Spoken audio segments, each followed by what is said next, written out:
আমি গত আগস্ট মাসের প্রথম সপ্তাহে আমার স্পেন সফর ছিল। আমি স্পেনের বহুত ওয়াজ করেছি, কিন্তু স্পেন আমি চোখে দেখি নাই।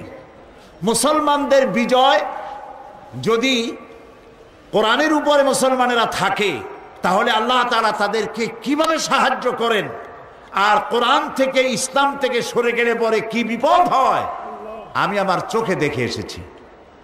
আমি সেই আমার চোখে দেখা স্পেনের ঘটনা আমি আপনাদের সামনে এই সুযোগে বলে নিতে চাই।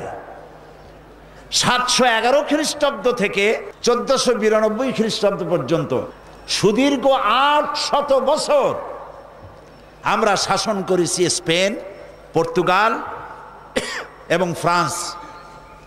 মুসলমানেরা যখন ভোগবিলাসে মাতোয়ারা হয়ে গেল, তখন তারা স্পেন ছাড়তে বাধ্য হলো।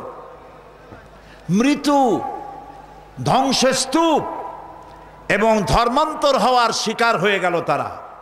তাদের মসজিদ সমূহ বিরান হয়ে গেল, মসজিদগুলো থিয়েটার হয়ে গেল, শরাবখানায় পরিণত হয়ে গেল।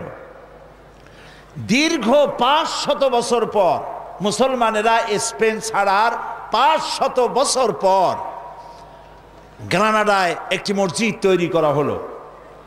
সেই মসজিদে মুসলমানদের, স্পেনে মুসলমানদের পরাজয়ের 500 বছর পর প্রথম যে আজান উঠল যে মসজিদে, সেই মসজিদে আমার দাওয়াত হলো। সেই উপলক্ষে আমি সেখানে গেলাম এবং ইতিহাসের কথা আমার মনে পড়ল। গত আগস্ট মাসের 4 তারিখে ছিল আমার স্পেন সফর। আমরা ইতিহাস থেকে জানি যে 711 খ্রিস্টাব্দে আফ্রিকার বিরাট অঞ্চল দখল করে উমাইয়া শাসকদের প্রধান সেনাপতি তারিক বিন জিয়াদ, তিনি ভূমধ্য সাগরের মধ্য দিয়ে পালতোলা জাহাজে পার হয়ে গেলেন। ভূমধ্য সাগর পাড়ি দিয়ে স্পেনের তটরেখায় গিয়ে পৌঁছলেন, যেটাকে বলা হয় জিব্রাল্টার। তারা বলে আসলে নামটা হলো জাবালুত তারেক। আমরা ইতিহাস থেকে জানতে পারি যে নবী করিম সাল্লাল্লাহু আলাইহি ওয়াসাল্লামের ইন্তেকালের 70 বছর যেতে না যেতে মুসা বিন নুসাইর জয় করেন গোটা আরব ভূখণ্ড, এবং মুহাম্মদ বিন কাসিম জয় করেন সিন্ধু, ভারতের সিন্ধু দখল করলেন তিনি।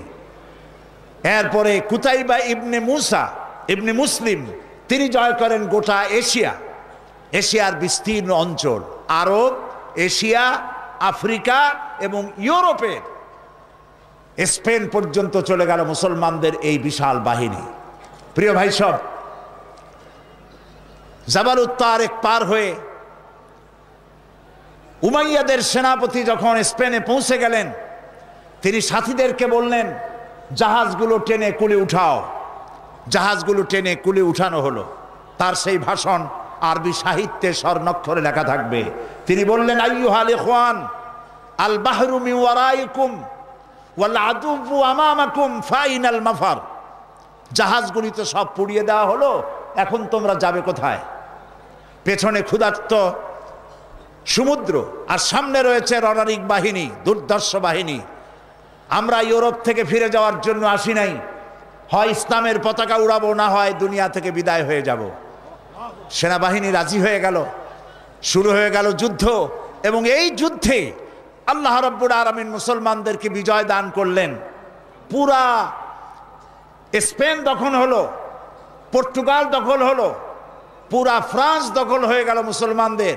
মুসলমানেরা সেখানে স্কুল, কলেজ, বিশ্ববিদ্যালয়, মাদ্রাসা ইত্যাদি তৈরি করলেন। সেখানে বড় বড় মুফাসসির তৈরি হয়ে গেলেন। আল্লামা কুরতুবির মতো মানুষ, কর্ডোবায় বাড়ি ছিল, সেজন্য কুরতুবি বলা হয়।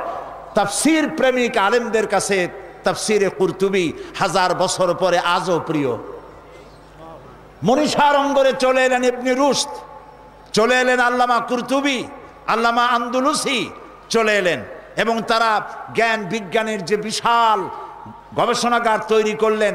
পার্শ্ববর্তী দেশ থেকে Yugoslavia, Romania, Poland, Britain, Hungary, Switzerland, Netherland, England, Denmark, এসব দেশ থেকে হাজার হাজার মানুষ পাড়ি দিল মুসলমানদের কাছ থেকে জ্ঞান অর্জন করার জন্য। সুবহানাল্লাহ। প্রিয় ভাই সব, আজ আমরা সন্ত্রাসী হয়ে গেছি, মুসলমানদের সন্ত্রাসী বলা হয়। এই ঘড়িটা আমার হাতে দেখতে পাচ্ছেন, এটা মুসলমানদের আবিষ্কার করা। কামানটা মুসলমানদের আবিষ্কার করা, বন্দুকটা মুসলমানদের আবিষ্কার করা, কম্পাস মুসলমানদের আবিষ্কার করা, জিওমেট্রি, অ্যালজাবরা, ম্যাথামেটিক্স মুসলমানদের আবিষ্কার করা। মুসলমানেরা কি না আবিষ্কার করেছে, দুনিয়াকে উপহার দিয়েছে। যখন কর্ডোবা এবং গ্রানাডায় মুসলমানেরা জ্ঞান বিজ্ঞানের শাখায় প্রশাখায় যখন তারা রিসার্চ করছে, তখন ইংল্যান্ডের মানুষেরা বাড়ি বানাইয়া থাকে কেমনে জানতো না, গাছের মধ্যে গর্ত বানাইয়া থাকতো। গোসল করে শরীর ক্লিন করে কেমনে তাও তারা জানতো না। তখন আমরা কর্ডোবা এবং গ্রানাডায় বিজ্ঞানের বিভিন্ন শাখায় প্রশাখায় আমরা বিচারণ করেছি।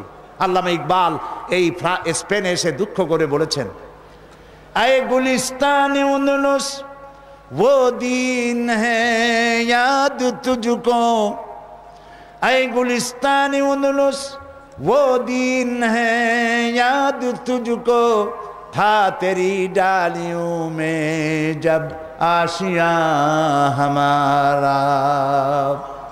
हे स्पेन, তোমার অলিতে গলিতে আমার মুসলমানদের যে পদচারণা ছিল, আজ আমি আসছে মুসলমানরা নিশ্চিহ্ন হয়েছে, মুসলমান নাই।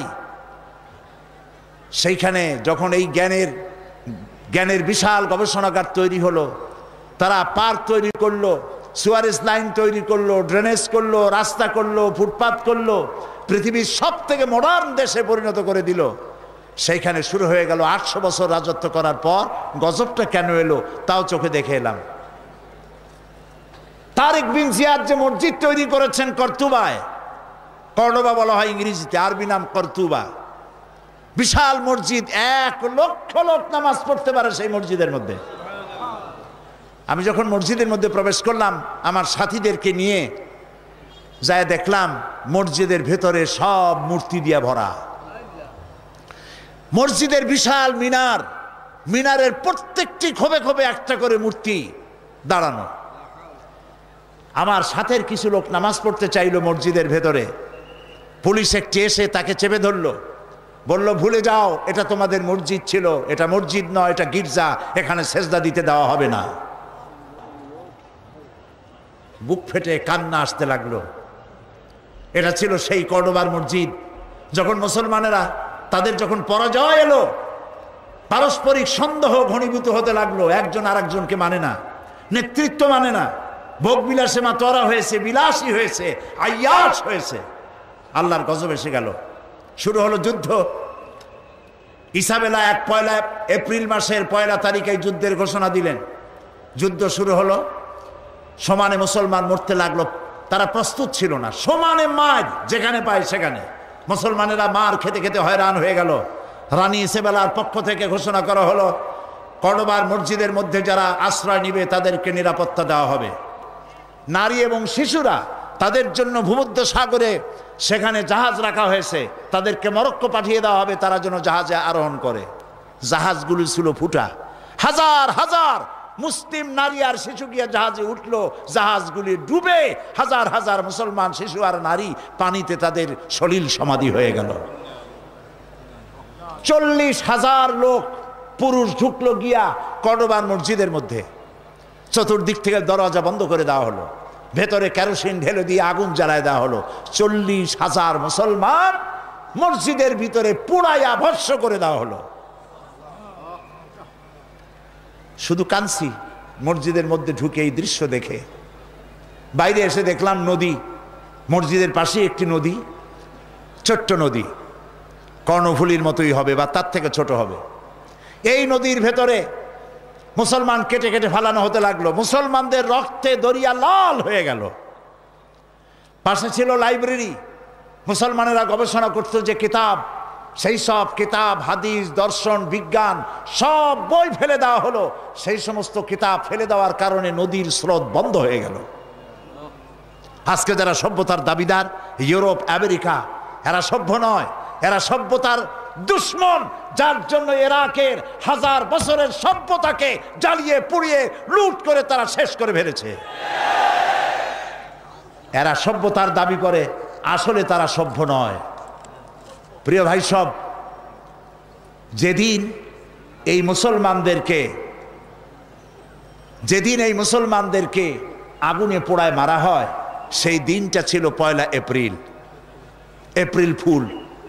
আমার দেশের মুসলমানের আজ শিক্ষিত কলেজে, ইউনিভার্সিটিতে, স্কুলে শিক্ষিত মহল এপ্রিল ফুল হিসাবে 1 এপ্রিলকে উদযাপন করে থাকে, করে না?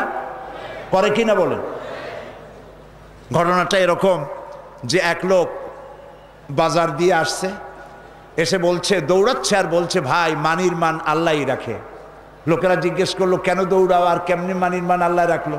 কয় যে আমি আর বাবা দুজনে গেছিলাম হাটে, লোকেরা আমার বাপেরে ধরিয়া জুতা দিয়ে এমন পিটান পিটাইলো, আমারে কিচ্ছু কয় নাই, মানির মান আল্লাহই রাখে।